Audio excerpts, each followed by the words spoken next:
Vas-y, rentre.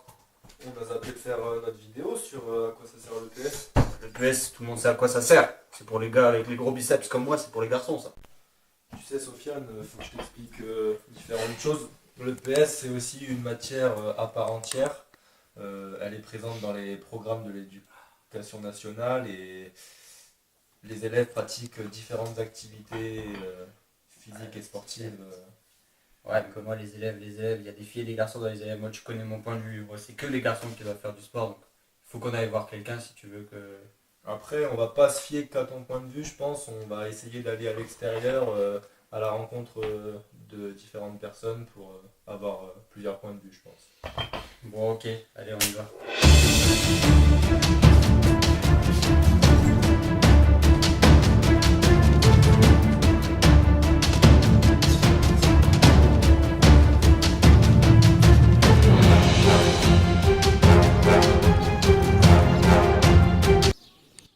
Alors voilà, maintenant qu'on a trouvé différentes personnes à interviewer, on va voir leurs différents avis. Selon vous, qu'est-ce que le PS? Le PS, c'est l'éducation sportive, physique et sportive. Ouais. C'est des cours qui peuvent être aussi bien cours de récréation, de mon point de vue, D'accord. aussi bien cours sérieux, suivant les sports qu'on pratique. Ok. T'as des souvenirs Ouais. C'est-à-dire que si on nous fait faire piscine et gym, c'est moins facile que si on nous emmène faire du foot ou du rugby. Je pense que plus c'est collectif, pour le sport, plus c'est collectif, mieux c'est. Pour Franck, qui est gérant d'abord et qui est surtout ancien éducateur sportif, le PS peut rapidement devenir un cours récréatif selon les activités physiques et sportives proposées. Il accorde une grande importance au sport collectif, notamment par rapport à la gestion de la classe qu'il trouve plus simple en sport co qu'en natation ou en gym. Et pour lui, si le PS est aussi importante que l'histoire, le français ou encore les maths, c'est simplement parce que ça permet d'avoir des points d'avance dans les examens tels que le bac, et donc c'est important de s'investir pour cela. Il est évident que c'est inenvisageable de faire pratiquer à nos élèves seulement des sports collectifs durant l'EPS, puisqu'ils sont censés atteindre à chaque fin de cycle un certain niveau dans plusieurs types d'activités, tels que les sports collectifs, mais aussi l'athlétisme, les sports individuels, les sports de duel, les sports tels que le yoga, l'art du cirque, la gym, les sports tels que la course d'orientation ou encore l'escalade. Il faut donc essayer de faire pratiquer à nos élèves un maximum de sports. C'est aussi important que l'histoire, le français, les maths? Non, je trouve que c'est pas très important parce que dans un milieu professionnel, à part si on travaille dans le sport, je trouve que ça servira qu'à ça. Genre si on est comptable ou quoi, enfin ça sert à rien. Alors faux, l'objectif principal, c'est d'amener les élèves à prendre du plaisir en pratiquant une activité physique et sportive. Toutes les familles d'activités sont abordées afin que chacun trouve celle qui lui convient le mieux. L'idée maîtresse, c'est que chaque élève puisse trouver une modalité de pratique de l'activité physique adaptée à sa vie actuelle et future. Ce n'est pas 4, 3 ou encore 2 heures de PS par semaine qui suffisent à donner une bonne santé aux élèves. L'important est de prouver aux élèves tous les bienfaits de l'EPS pour les inciter à pratiquer pendant leur temps libre. Peu importe le métier, le milieu social, cette matière permet de faire comprendre que le sport est essentiel dans la vie pour acquérir des valeurs telles que la citoyenneté, la socialisation, l'autonomie, la responsabilité et la santé notamment. Par exemple, les élèves apprennent à s'échauffer, à s'entraîner sans se blesser, à choisir et moduler l'intensité de leurs efforts grâce à une analyse des ressentis. Et est-ce que c'est aussi important que les autres matières comme les maths, le français, les autres matières de l'école en général? Oui, quand même, oui, parce que sans sport, alors tu es bien comme moi, donc il vaut mieux développer quelques activités physiques et sportives pour la santé et pour l'esprit aussi physique, pour le mental, je pense que c'est aussi important. Ces différents avis sont réducteurs du rôle de l'EPS dans le développement de l'enfant tout au long de sa scolarité. En effet, ce n'est pas seulement un moyen de comprendre qu'il faut faire du sport pour être en bonne santé, ou un moyen d'avoir des bonnes notes à nos examens.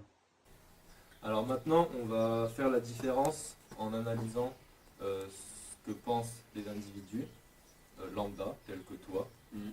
Avec la différence qu'il y a avec les bulletins officiels et les textes officiels que l'on trouve dans la réalité du terrain en EPS. Ok.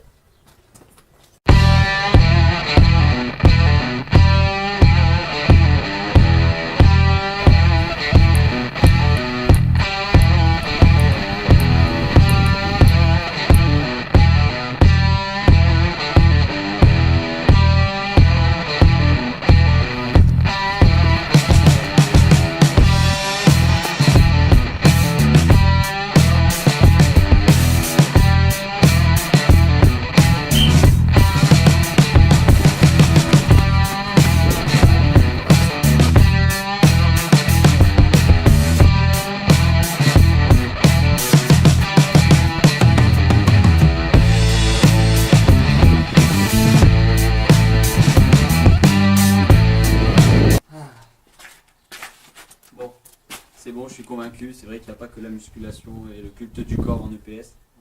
On peut aussi trouver des sports comme l'athlétisme ou la natation qui sont une production de performance optimale à une échéance donnée. On peut aussi avoir des sports comme la course d'orientation ou l'escalade, où là c'est par contre un déplacement, savoir se déplacer dans un environnement divers et varié. Après, n'oublie pas qu'il y a aussi deux autres champs en EPS. Ouais, c'est vrai. Donc les sports concernant tout ce qui est artistique, donc gymnastique, danse, art du cirque, qui correspond à s'exprimer devant les autres par une prestation artistique ou acrobatique. Et il y a un quatrième champ qui correspond au football, au badminton, au tennis de table, toutes les activités de duel.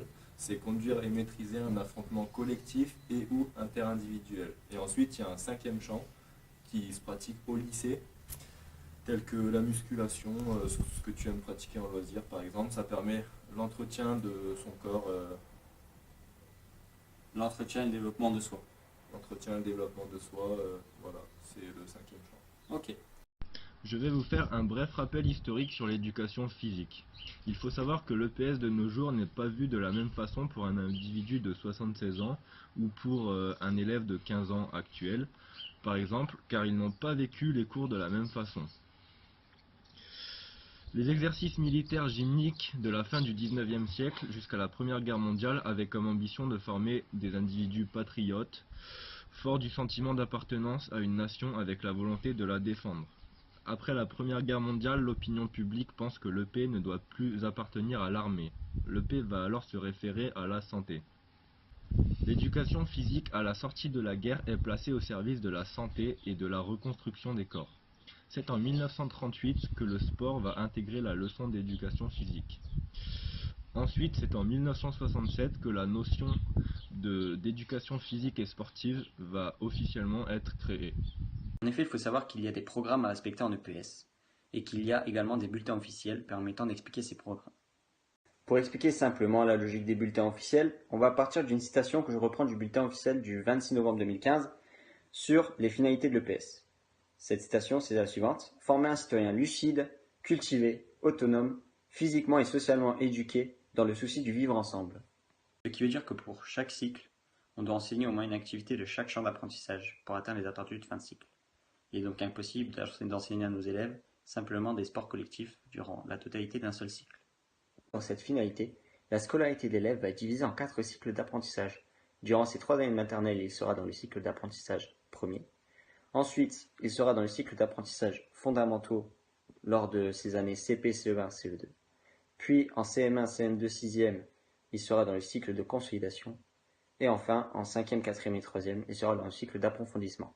À la fin de chacun de ces cycles, l'élève doit avoir atteint un certain niveau pour pouvoir passer au cycle suivant, que ce soit en maths, en français ou en EPS. Il faut aussi faire la différence entre l'EPS et le sport en club. À la différence du sport en club, l'EPS ne sert pas qu'à former des individus performants dans l'activité physique pratiquée, même si la plupart des élèves sont meilleurs dans l'activité en fin de cycle qu'au début. Faire progresser l'élève dans l'APSA enseigné n'est pas le seul enjeu de l'EPS. Il faut aussi se servir des APSA pour développer chez l'élève des capacités, des habiletés motrices ou méthodologiques qui lui permettront de résoudre des problèmes de son quotidien. Ensuite, on peut aussi créer et renforcer les liens sociaux à travers les échanges entre coéquipiers, dans les sports collectifs par exemple. Il peut également être possible de développer chez l'élève l'estime de soi, grâce aux réussites des exercices que l'on propose, mais aussi des échecs. Bon bah voilà, donc j'espère que toutes ces interviews des différentes personnes et les apports culturels qu'on a apportés dans cette vidéo t'ont permis de mieux comprendre à quoi servait l'EPS. C'est vrai qu'en s'y penchant un peu plus longuement et sans rester dans ce que je savais déjà, j'ai réussi à apprendre certaines choses et ça m'a ouvert les yeux.